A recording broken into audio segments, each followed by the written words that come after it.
Oksana Markarova, she is the Ukrainian ambassador to the United States, with her head in her hands, stunned, in disbelief at what we witnessed here. Walk us through your reaction, the way this is going to be viewed for the people who are now in the fourth year of an awful war. Many Ukrainians were skeptical about this agreement, and many Ukrainians were worried that President Zelensky had been summoned effectively to Washington to sign away the country's wealth because it had no choice. President Trump had come in and said the guarantees that we the money that we gave Ukraine over the last 4 years, those were not grants. In fact, they were loans, and we want our money back, and we want you to use rare earth minerals and other natural resources as collateral and to put them in a fund.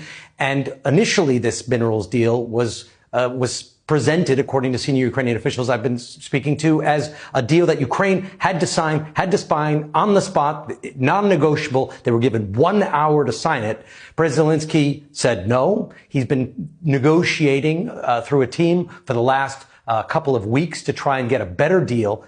But what we saw right now was it looked like a deal was going to be signed. Maybe that deal gets signed today. Maybe it doesn't. But the last hour or so has been a catastrophic breakdown.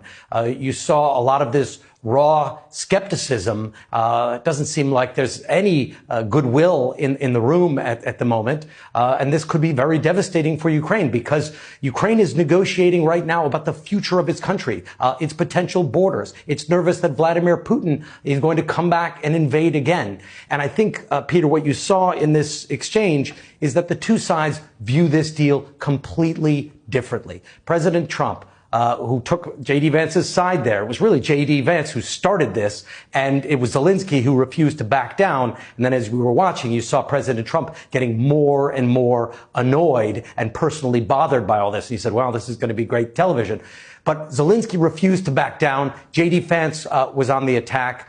President Trump taking his side, because the two sides view this so very differently. President Zelensky doesn't trust Vladimir Putin will keep his end of a ceasefire, and he doesn't want to leave the room without some sort of guarantees. And President Trump is saying you should be thankful the guarantees you're going to get are his word.